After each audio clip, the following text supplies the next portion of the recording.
Hey y'all, this is the Kobe Bryant Film Room, man. What's up? Welcome to the Behind the Bench Sports Network.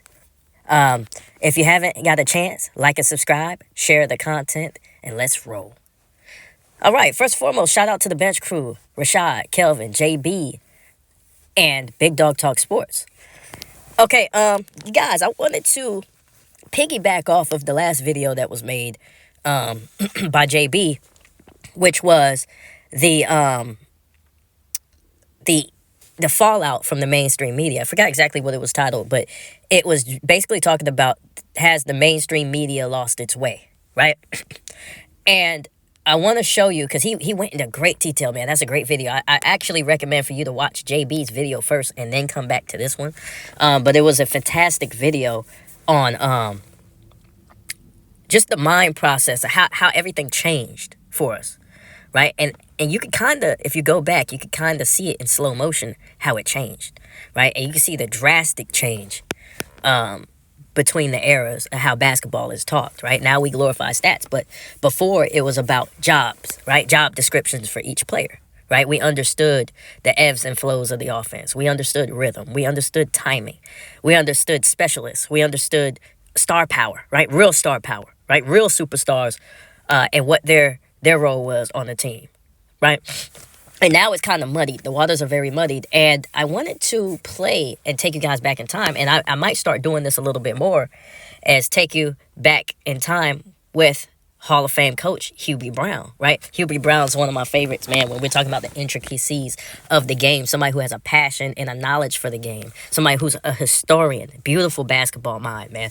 Hubie Brown's one of the greatest to ever do it. Right? And this is the kind of basketball conversation that we've gotten as young kids, right? And I wanted to piggyback off that video because a lot of people have to hear a basketball conversation now, right? We're hearing nonsense and we don't know it's nonsense because a lot of these kids were born into the nonsense, right? So they don't know it's nonsense. It's something that they were born into that is normal to them, you know? So we have to show them that no, the way you view basketball is completely wrong. It's manipulated, right? So I wanted to show this clip about the heart of closing, you guys, right? We always talk about those last few minutes of the game. Those last few minutes of the game are not random, right? The last few seconds, the last few seconds of the game are not random, right? It's strategic. It should be strategic. It shouldn't just be happenstance, right? It shouldn't be chaotic. This is the reason why when you see Kobe in the on the Knuckleheads podcast, he said accidental basketball, right? We played basketball with a purpose, right? To get the highest, the best shot off, right? Basketball with a purpose based on everybody's abilities and everybody's roles being considered. But I wanted to play you Hall of Famer Hubie Brown's coaching analysis on the heart of a closer. And then I'll come back and talk about it and break it down.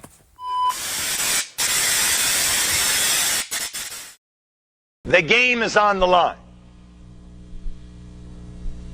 Who did you go to for the last shot? Did you go to the right person? That sounds so easy. Well, you see, in the NBA, there's only one guy on any team that wants the ball to decide the game. And I've been on some great teams. I've only had one guy. If I only had one guy in the NBA who could end and close, you're telling me you got two? But most of all, when the game was on the line, did you go to the right person?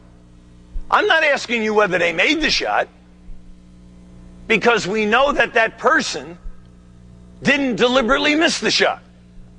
You went to him, but now comes the key. In a winning offensive philosophy, it comes down to a closer. Now, what are a closer's characteristics? First of all, when he comes off and he's open, can he make the shot? Number two, he catches the basketball and their individual is trapped. Can the person create with a pass to an open person, or put it on the floor, break the double team, and create a pass? So, can they make the wide open shot? Can they create once they're double teamed? The next point, your closer. If they're not open, they're not double teamed, can they create off the dribble and get fouled? Most important, can they make the foul shots?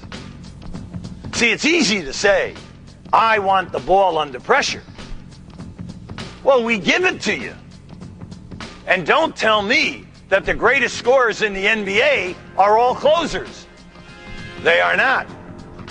Only the coach knows when he looks into the heart of that player whether that player can close. So there you heard Hubie Brown's breakdown of the heart of a finisher, right? The heart of a closer, right? And keep in mind what he said. It's not just passing somebody the ball, right?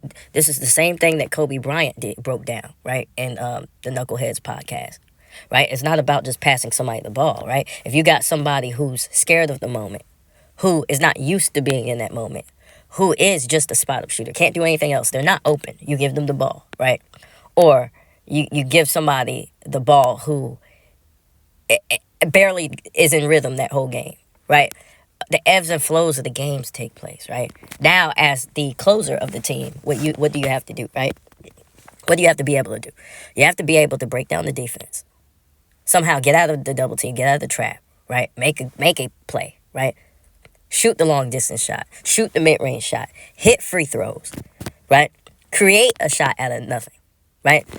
You don't rely on your teammates to close for you as a superstar. That's the superstar's job, to close games, right? And a lot of players, like Hubie said, do not want that responsibility. A lot of great players. So what do? They pass that responsibility on to a role player or somebody else so that they can get the blame, right? But it takes a certain amount of heart to put it all on the line, right?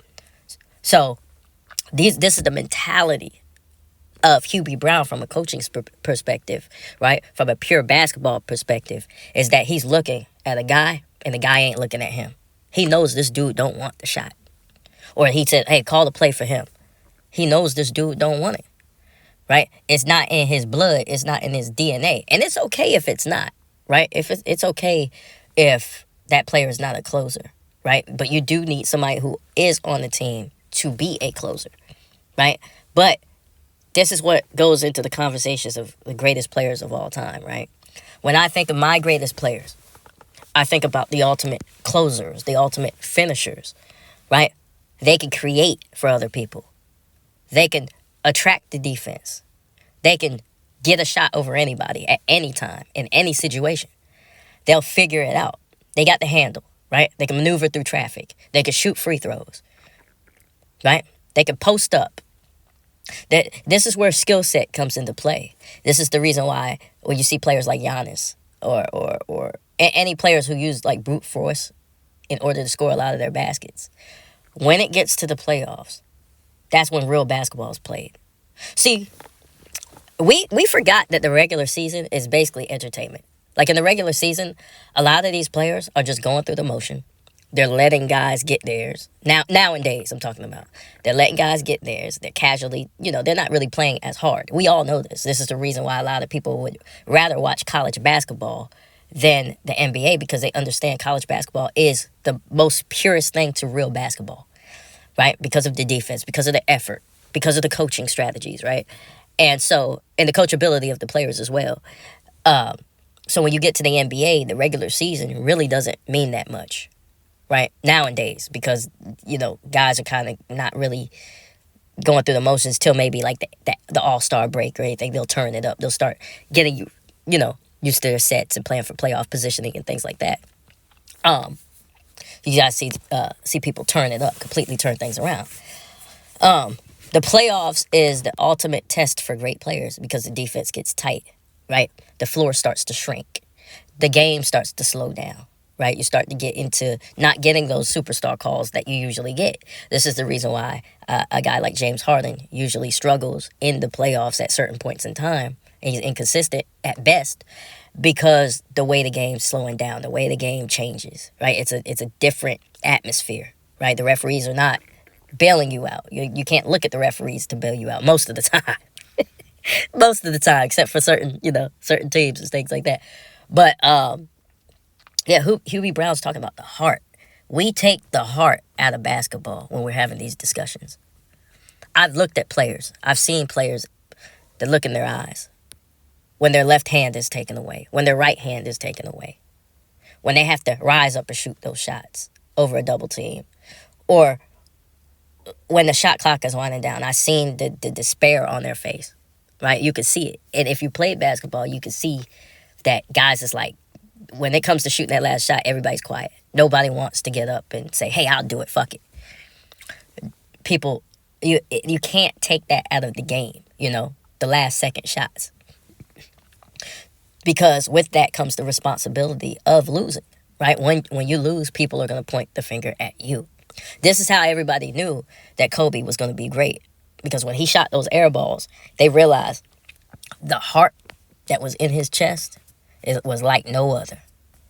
And so this is the coaching strategy of basketball, y'all. I want y'all to think about this, and I want y'all to think about Hubie Brown and his mind towards the game. You can't fool pure basketball minds out there. You can't fool us. This is the reason why you have this movement called we're done with the 80s, we're done with the 90s. It's foolishness. Because we're the pure basketball minds, us who grew up watching the game, us who grew up listening to coaches such as Hubie Brown, guys like JB, you know what I'm saying? Guys like JB who's watching the older episodes where it was pure, where it was just about breaking down the game, the X's and O's, and then now watching it shift to entertainment where you see people with goat masks on TV. You see people shouting and screaming and cutting each other off and calling players out their names and things like that. Things that have nothing to do with the basketball court. Right? You got guys like Kelvin who are having that real conversation with one of his homeboys, the pure basketball talk, breaking down, hey, what was this player during this particular time? That matters. You can't just see a Hall of Famer on the team and think that Hall of Famer is the same player he was in his prime. Right? So context matters. We're here to break down the context. Why? Because we were there. We can't remove us from the game. We were a part of the game. We're part of the growth of the game. In the 90s, that's when basketball went global. We were the growth of the game to where it is now. So, when you think about these things, you've got to take that into consideration. And the last thing I want to leave you with is to reiterate my point from before. Remember, the entertainment part of it is a lot of the league today. This is the reason why women's basketball is on the rise, because it is more pure at this point in time. It doesn't mean that there's not great players in the NBA. It doesn't mean that the NBA can't have great games and be entertaining. It means that we need to get the NBA back to the glory days, and it doesn't have to be the same. It doesn't have to be played the same way that it used to be played. But the mind, the thought process has to be the same, right? Of the game. The game doesn't change. It's about putting the ball in the basket. It's about creating for others. It's about the X's and O's. The game doesn't change. The thought process of the game changes, and that comes from narratives. And let's just avoid the narratives and talk about the game, right? When we're playing high school basketball or we're playing in rec leagues and things like that, those who played in those type of leagues, they understand what sitting on the bench is like. Sometimes you'll sit on the bench and you won't talk to your teammates at all. And some people be like, oh, he didn't even talk to his teammates. Dude, everybody don't talk to their teammates. Everybody's not buddy-buddy. We know people click up. It's just like school. You don't sit at the same table as everybody in your classroom. You probably don't even talk to everybody in your classroom. So what people are trying to do is trying to put things in basketball that aren't in basketball. Right? We know I know when I'm playing with a player who can't shoot worth shit. He hasn't been shooting good the whole season. I'm not passing him the ball. Especially when I'm hot and I got it going, he's not getting the rock. He's open for a reason. But some people say, oh, he's wide open in the corner. Yeah, the other team wants you to pass that fool the ball. So it depends. It's not just about passing the ball. It depends on who is open. Who are you passing to? That's basketball strategy, y'all. And I'm not saying don't pass. I'm just saying it's basketball strategy. So, anyways, I hope you enjoyed this conversation, man. This is the Kobe Bryant Film Room, man, and you know, I want each and every one of y'all to think about this type of stuff. I'm going to be posting more content like this in the near future.